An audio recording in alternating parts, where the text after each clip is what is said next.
សួស្តីអ្នកនរគ្នានៅលើដៃខ្ញុំនេះគឺជា AirPods Pro 3 ដែលជា AirPods ជំនាន់ចុងក្រោយបង្អស់របស់ Apple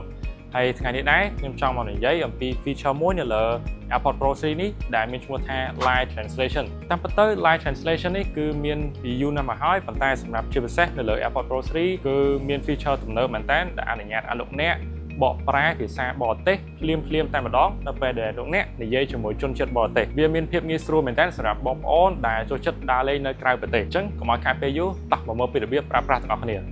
អញ្ចឹងដើម្បីប្រើប្រាស់មុខងារ Live Translation ជាដំបូងលោកអ្នកចូលទៅក្នុង Setting រួចអមមកក្រោមរកពាក្យថា Apple Intelligence និង Siri